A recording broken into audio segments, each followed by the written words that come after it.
Hey, what's happening, everybody? It's Damron. We're playing the Crash Bandicoot N'Sane Trilogy, which brings us the remakes of the first 3 games. It's been a super fun playthrough. In this video series, I'm showing you the platinum relics as well as all the gems on every level to help you get 100%. Things are going to start ratcheting up in difficulty now as we get to the native fortress. The platinum time for this being 2 minutes and 5.8 seconds, so that's pretty fast, and it's also long. This is a longer level. So let's go ahead and watch just the normal relic run, and then we'll break it down after that.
Alright, so there you go. There's a relic run platinum of 1 minute and 58 seconds. So we're going to slow it down a little bit to show you some things that can help you.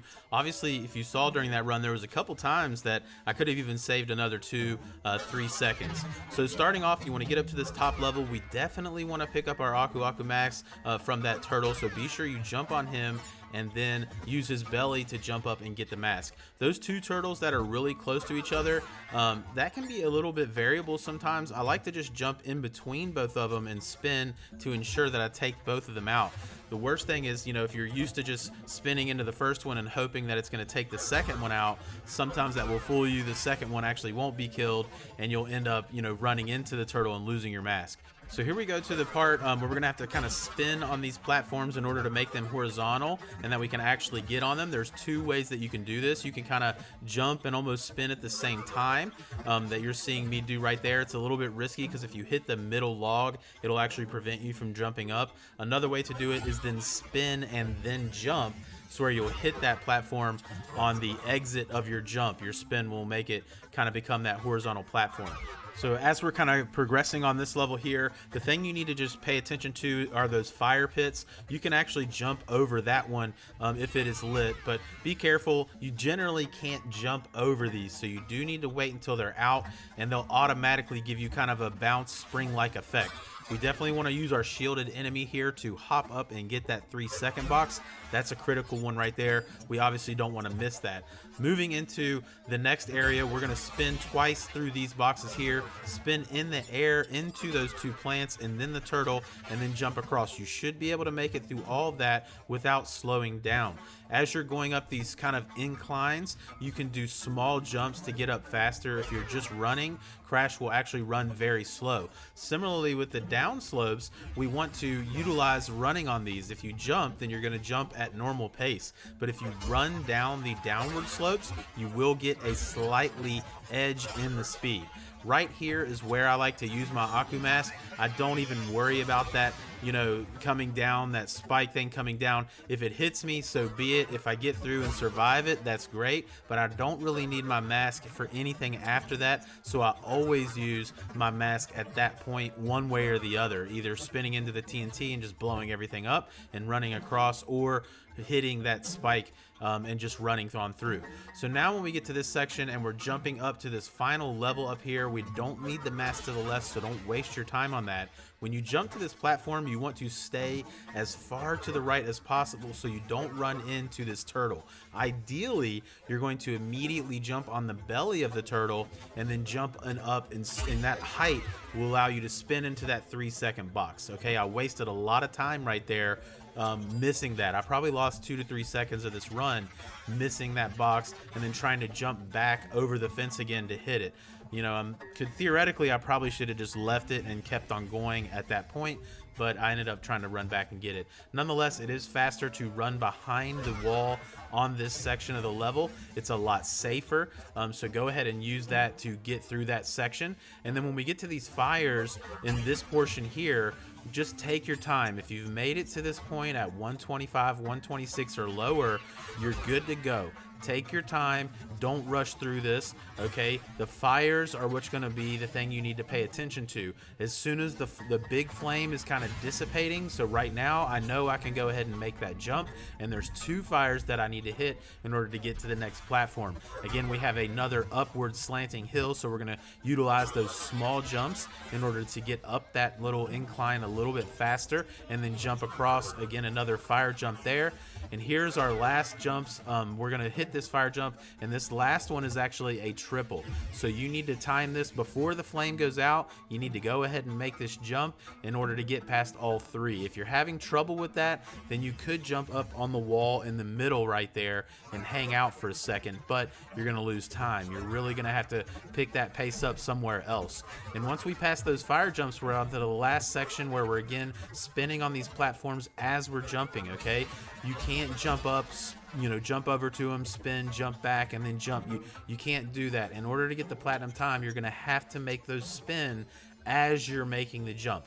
So as long as you do all that, you can see we've made it to the end of the level at a time of 1 minute 58.83 seconds. So it is a longer level. It's certainly ratcheting up the difficulty for us. Everything prior to this has been pretty easy, and the things after this are going to start getting a lot more challenging. So that's it for the platinum run. Let's go ahead and take a look at our box run for this mission. For Native Fortress, there is 48 boxes, and you need to have the red gem from the slippery climb level in order to get all the boxes.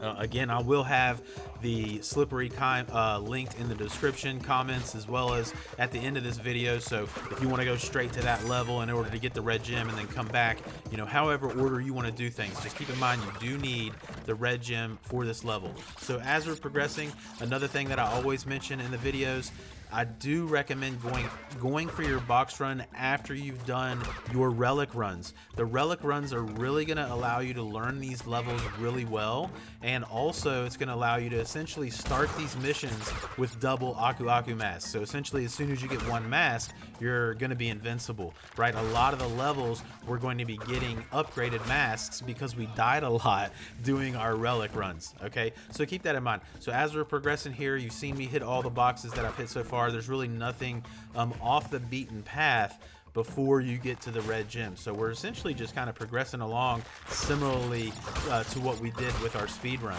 Right here, I like to hit the top boxes before I hit the box above the TNT. That way when the metal box drops down, it'll activate that TNT. Now when we come over here, you should have your 3 bonus icons to come into our bonus level. This is the first bonus level. That's very, very easy. There's only 5 boxes to grab in here, so we're gonna go ahead and hit those super easily and go ahead and pop back out of this bonus level. As always, remember you can die in the bonus levels and then you could go back in. So if for any reason you didn't get all the boxes or you messed something up, just hop out and it will, quote, kill you, and you'll be able to come right back into that bonus level and try it again. So now we're progressing all the way up to kind of the I totally fell right there, but no big deal. It doesn't even matter in our box runs. Now there are certain box runs where you can't die, but those those are for the special gems, but there's no time or, you know, constraint here. So if you fall or something, don't worry about it. You know, keeping it trashy for you guys like always. Right here, you know, if you do kill that turtle like that, we can jump and spin to that box from the wall. So there's no, you know, worrisome thing. If you happen to kill that turtle, you can use the ledge of the wall in order to, you know, get that box up there. I do utilize the behind the wall the same as my speed run just because it's safer and there's no boxes in that section of the level anyway. So we're just progressing on, just similarly to what we did in our speed run, just normal playthrough. These parts are just essentially platforming. And essentially what we're going to do is we're going to get to the point where the red gem is going to be here. So you can see this small platform that's kind of colored pinkish red.